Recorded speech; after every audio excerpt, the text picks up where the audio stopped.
اے میرے رب میرا سینہ کھول دے اور میرا کام آسان کر اور میرے زبان سے گرہ کھول دے کہ میری بات سمجھ لیں۔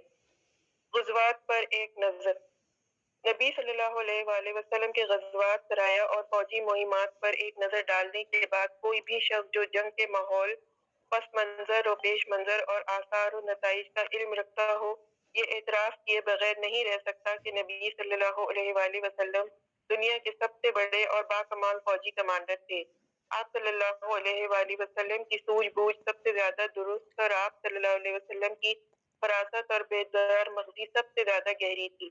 آپ صلی اللہ علیہ وآلہ وسلم جس طرح نبوت اور رسالت کے اوصاف میں سید الرسول اور اعظم الانبیاء تھے، اس طرح فوجی قیادت کے وصف میں بھی آپ صلی اللہ علیہ وسلم یگانہ روزگار اور نادر عبقریت یعنی جینیس کے مالک تھے۔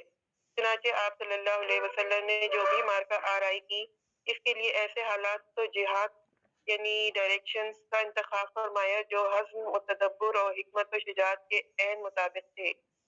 اسی مارکے میں حکمت عملی، لشکر کی ترتیب اور حساس مراکز پر اس کی تعیناتی، موضوع ترین مقام جنگ کی انتخاب اور جنگی پلاننگ وغیرہ میں آپ صلی اللہ علیہ وآلہ وسلم سے کبھی کوئی چوک نہیں ہوئی، اور اس لیے اس بنیاد پر آپ صلی اللہ علیہ وآلہ وسلم کو کبھی کوئی زک نہیں اٹھانی پڑی، بلکہ ان تمام جنگی معاملات و مسائل کے سلسلے میں آپ صلی اللہ علیہ وآلہ وسلم نے اپنے عملی اقدامات سے ثابت کر دیا کہ دنیا بڑے بڑے کمانڈروں کے تعلق سے جس طرح کی قیادت کا علم رکھتی ہے، آپ صلی اللہ علیہ وآلہ وسلم میں سے بہت کچھ مختلف ایک نرالی قسم کے کمانڈرانہ صلاحیت کے مالک تھے، جس کے ساتھ شکست کا کوئی سوال ہی نہ تھا۔ اس موقع پر یہ عرض کر دینا بھی ضروری ہے کہ احد اور حنین میں جو کچھ پیش آیا، اس کا سبب رسول اللہ صلی اللہ علیہ وسلم کی کسی حکمت عملی کی خامی نہ تھی، بلکہ اس کے پیچھے حنین میں کچھ افراد لشکر کی بعض کمزوریاں کار فرما تھیں، اور احد میں آپ صلی اللہ علیہ وآلہ وسلم کی نہایت اہم حکمت عملی اور لازمی ہدایات کو نہایت فیصلہ کن لمحات میں نظر انداز کر دیا گیا تھا۔ پھر ان دونوں غزوات میں جب مسلمانوں کو ذکر اٹھانے کی نوبت آئی تو آپ صلی اللہ علیہ وآلہ وسلم نے جس عبقریت کا مظاہرہ فرمایا، وہ اپنی مثال آپ کی۔ آپ صلی اللہ علیہ وآلہ وسلم دشمن کے مد مقابل ڈٹے رہے اور اپنی نادرہ روزگار حکمت عملی سے اسے یا تو اس کے مقصد میں ناکام بنا دیا، جیسا کہ احد میں ہوا، یا جنگ کا پاسا اس طرح پلٹ دیا کہ مسلمانوں کی شکست فتح میں تبدیل ہو گئی، جیسا کہ حنین میں ہوا۔ حالانکہ احد جیسے خطرناک صورتحال اور حنین جیسی بے لگام بھگدڑ سپہ سالاروں کی قوت فیصلہ سلب کر لیتی ہے اور ان کے اعصاب پر اتنا بدترین اثر ڈالتی ہے کہ انہیں اپنے بچاؤ کے علاوہ اور کوئی فکر نہیں رہ جاتی۔ یہ گفتگو تو ان غزوات کے خالص فوجی اور جنگی پہلو سے تھی، باقی رہے دوسرے گوشے تو وہ بھی بےحد اہم ہے۔ آپ صلی اللہ علیہ وآلہ وسلم نے ان غزوات کے ذریعے امن و امان قائم کیا، فتنے کی آگ بجھائی، اسلام و بت پرستی کی کشمکش میں دشمن کی شوکت توڑ کر رکھ دی، اور انہیں اسلامی دعوت و تبلیغ کی راہ آزاد چھوڑنے اور مصالحت کرنے پر مجبور کر دیا۔ اس طرح آپ صلی اللہ علیہ وآلہ وسلم نے ان جنگوں کی بدولت یہ بھی معلوم کر لیا کہ آپ صلی اللہ علیہ وسلم کا ساتھ دینے والوں میں کون سے لوگ مخلص ہیں اور کون سے لوگ منافق، جو نہاں خانہ دل میں غدر و خیانت کے جذبات چھپائے ہوئے ہیں۔ پھر آپ صلی اللہ علیہ وآلہ وسلم نے محاذ آرائی کے عملی نمونوں کے ذریعے مسلمان کمانڈروں کی ایک زبردست جماعت بھی تیار کر دی، جنہوں نے آپ صلی اللہ علیہ وسلم کے بعد عراق و شام کے میدانوں میں فارس و روم سے ٹکر لی، اور جنگی پلاننگ اور تکنیک میں ان کے بڑے بڑے کمانڈروں کو مات دے کر ان کے مکانات و سرزمین سے، اموال و باغات سے، چشموں اور کھیتوں سے، آرام دہ باعزت مقام سے اور مزیدار نعمتوں سے نکال باہر کیا۔ اس طرح رسول اللہ صلی اللہ علیہ وآلہ وسلم نے ان غزوات کی بدولت مسلمانوں کے لیے رہائی، کھیتی، پیشے اور کام کا انتظام فرمایا۔ بے خانمہ یعنی ہوم لیس اور محتاج پناہ گزینوں کے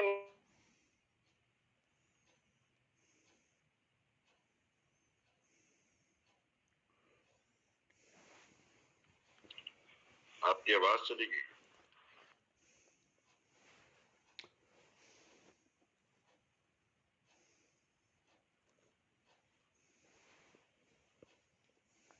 کسی کو آواز آ رہی ہے زیبا بہن کی؟ نہیں ناصر بھائی نہیں آ رہی ہے. یہ عائشہ کنٹینیو کیجیے وہیں سے.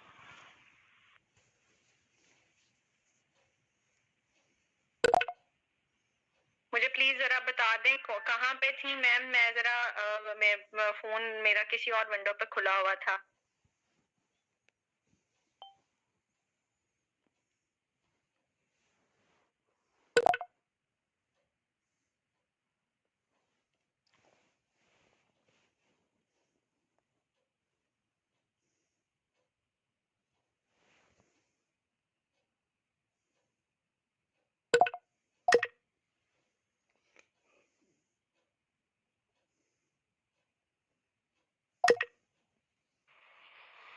جی جی امجد بھائی شروع کریں. کیری آن کریں وہیں سے کرتا ہے. بسم اللہ الرحمن. اس طرح رسول اللہ صلی اللہ علیہ وسلم نے ان غزوات کی میں بات یہاں سے شروع کر رہا ہوں. بڑی آواز آ رہی ہے. جاری رکھیں امجد بھائی جاری رکھیں.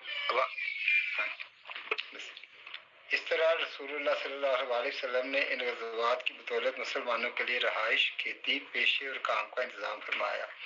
بے خانمہ اور محتاج ناگزینوں کے مسائل حل فرمائے. ہتھیار، گھوڑے، ساز و سامان اور اخراجات سے جنگ مہیا کیے، اور یہ سب کچھ اللہ کے بندوں پر ذرا برابر ظلم و زیادتی اور جور و جفا کیے بغیر حاصل کیا. آپ صلی اللہ علیہ وسلم نے ان اسباب وہ وجوہ اور اغراض و مقاصد کو بھی تبدیل کر ڈالا جن کے لیے دور جاہلیت میں جنگ کے شعلے بڑھکا کرتے تھے.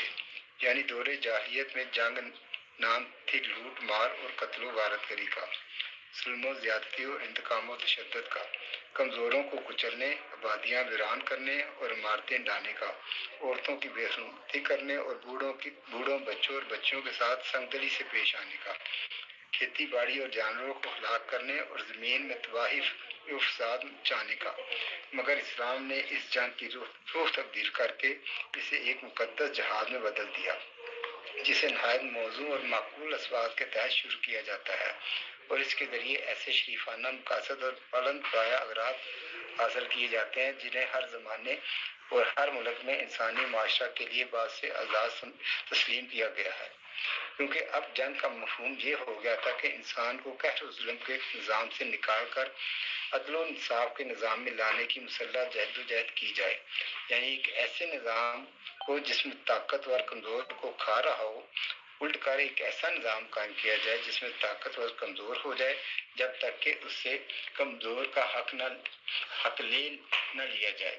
اس طرح جنگ کا معنی یہ ہو گیا تھا کہ ان کمزور مردوں، عورتوں اور بچوں کو نجات لائی جائے جو دعائیں کرتے رہتے ہیں کہ اے ہمارے پروردگار ہمیں اس بستی سے نکال جس کے باشندے ظالم ہیں، اور ہمارے لیے اپنے پاس سے ولی بنا اور اپنے پاس سے مددگار بنا.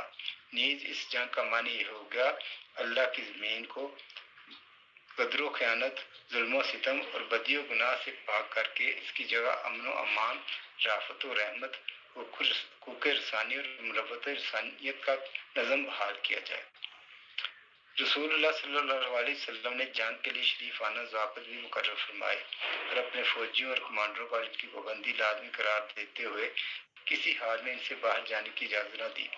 حضرت سلمان بن بریدہ رضی اللہ عنہ کا بیان ہے کہ رسول اللہ صلی اللہ علیہ وسلم جب کسی شخص کو کسی لشکر یا سریہ کا امیر مقرر فرماتے تو اسے خاص اس کے اپنے نفس کے بارے میں اللہ عز و جل کے تقوی کی اور اس کے مسلمان ساتھیوں کے بارے میں خیر کی وصیت فرماتے. یہ فرماتے اللہ کے نام سے اللہ کی راہ میں غزوہ کرو، جس نے اللہ کے ساتھ کفر کیا ان سے لڑائی کرو، غزوہ کرو، خیانت نہ کرو، بدعہدی نہ کرو، ناک کان وغیرہ نہ کاٹو، کسی بچے کو قتل نہ کرو. اس طرح آپ آسانی برتنے کا حکم دیتے اور فرماتے آسانی کرو، سختی نہ کرو، لوگوں کو سکون دلاؤ، متنفر نہ کرو. اور جب رات میں آپ صلی اللہ علیہ وسلم کسی قوم کے پاس پہنچتے تو صبح ہونے سے پہلے چھاپا نہ مارتے۔ نیز آپ صلی اللہ علیہ وسلم نے کسی کو آگ میں جلانے سے نہایت سختی کے ساتھ منع کیا۔ اس طرح باندھ کر قتل کرنے اور عورتوں کو مارنے اور انہیں قتل کرنے سے بھی منع کیا اور لوٹ مار سے روکا، حتیٰ کہ آپ صلی اللہ علیہ وسلم نے فرمایا کہ لوٹ کا مال مردار کی طرح ہی حرام ہے۔ اس طرح آپ صلی اللہ علیہ وسلم نے کھیتی باڑی تباہ کرنے، جانور ہلاک کرنے، درخت کاٹنے سے منع فرمایا، سوائے اس صورت کے کہ اس کی سخت ضرورت آن پڑے اور درخت کاٹے بغیر کوئی چارہ کار نہ ہو۔ فتح مکہ کے موقع پر آپ صلی اللہ علیہ وسلم نے یہ بھی فرمایا، کسی زخمی پر حملہ نہ کرو، کسی بھاگنے والے کا پیچھا نہ کرو اور کسی قیدی کو قتل نہ کرو۔ آپ صلی اللہ علیہ وسلم نے سنت بھی جاری فرمائی کہ سفیر کو قتل نہ کیا جائے۔ نیز آپ صلی اللہ علیہ وسلم نے معاہدین غیر مسلم شہریوں کے قتل سے بھی نہایت سختی سے روکا، یہاں تک کہ فرمایا جو شخص کسی معاہد کو قتل کرے گا وہ جنت کی خوشبو نہیں پائے گا، حالانکہ اس کی خوشبو 40 سال کے فاصلے سے پائی جاتی ہے۔ یہ اور اس طرح کے دوسرے بلند پایہ قواعد و ضوابط جن کی بدولت جنگ کا عمل جاہلیت کی گندگیوں سے پاک و صاف ہو کر مقدس جہاد میں تبدیل ہو گیا۔ عائشہ بہن مجھے بتا دیں، آگے بڑھتے جائیں، بتا دیجیے گا، میں جہاں تو پڑھنا ہو، مجھے اندازہ نہیں کس کو دینا۔ جی آپ نے 272 کمپلیٹ کرے اور 273۔ مجھے 272 کا نہیں اندازہ کہاں ختم ہونا ہے، میں پڑھتا جاتا ہوں، جہاں ہو جائے مجھے بتا دیجیے گا۔ نہیں سر، آپ کے پاس 270 کمپلیٹ ہو جائے تو پھر آپ 273 میں مت پڑیں گے۔ ہاں جی، وہ مجھے بتا دیجیے گا کہاں کمپلیٹ ہوتا ہے۔ بسم اللہ الرحمن الرحیم۔ اللہ کے دین میں فوج در فوج داخلہ۔ جیسا کہ ہم نے عرض کیا، غزوہ فتح مکہ ایک فیصلہ کن معرکہ تھا جس نے بت پرستی کا کام تمام کر دیا اور سارے عرب کے لیے حق و باطل کی پہچان ثابت ہوا۔ اس کی وجہ سے ان کے شبہات جاتے رہے، اس لیے اس کے بعد انہوں نے بڑی تیز رفتاری سے اسلام قبول کیا۔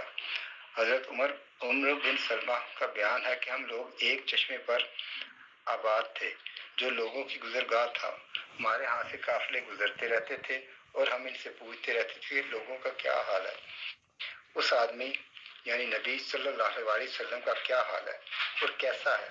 لوگ کہتے وہ سمجھتا ہے کہ اللہ نے اسے پیغمبر بنایا ہے، اس کے پاس وحی بھیجی ہے، اللہ نے یہ اور یہ وحی کی ہے۔ میں یہ بات یاد کر لیتا تھا، گویا وہ میرے سینے میں چپک جاتی تھی۔ وہ عرب ہلکا بگوش اسلام ہونے کے لیے فتح مکہ کا انتظار کر رہے تھے، کہتے تھے اسے اور اس کی قوم کو پنجہ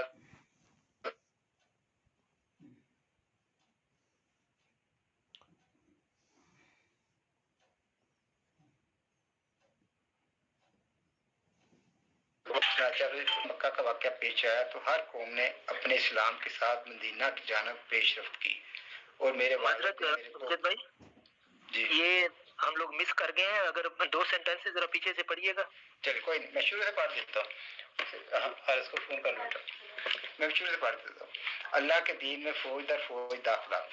جیسا کہ ہم نے عرض کیا، غزوہ فتح مکہ ایک فیصلہ کن معرکہ تھا جس نے بت پرستی کو کام تمام کر دیا اور سارے عرب کے لیے حق و باطل کی پہچان ثابت ہوا۔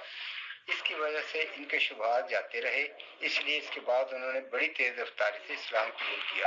حضرت عمر بن سلمہ کا بیان ہے کہ ہم لوگ ایک چشمے پر آباد تھے جو لوگوں کی گزرگاہ تھا، ہمارے ہاں سے قافلے گزرتے رہتے تھے اور ہم ان سے پوچھتے رہتے تھے کہ لوگوں کا کیا حال ہے، اس آدمی یعنی نبی صلی اللہ علیہ وسلم کا کیا حال ہے اور کیسا ہے؟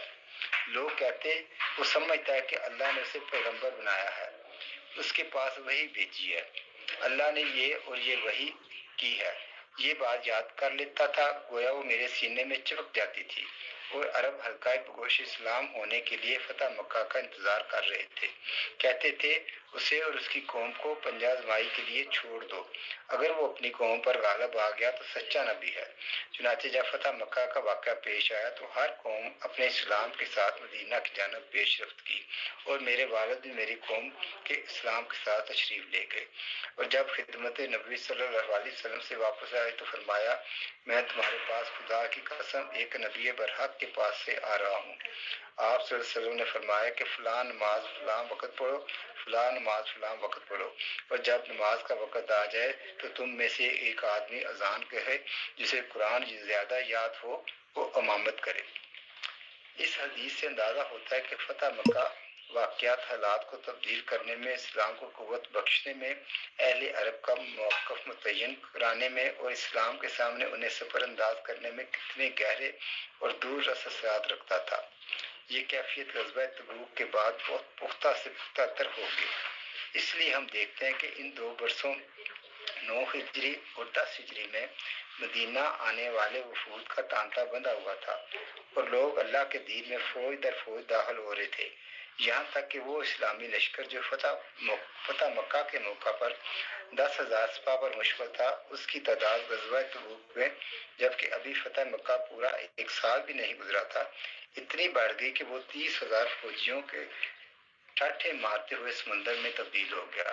پھر ہم حجۃ الوداع میں دیکھتے ہیں کہ 1,24,000 یا 1,44,000 اہل اسلام کا سیلاب امڈ آیا، جو رسول اللہ صلی اللہ علیہ وسلم کی گردا گرد اس طرح لبیک پکارتا، تکبیر کہتا اور حمد و تسبیح کے نغمے گنگناتا کہ آفاق گونج اٹھتے ہیں اور وادیوں کو سار نغمہ توحید سے معمور ہو جاتے ہیں۔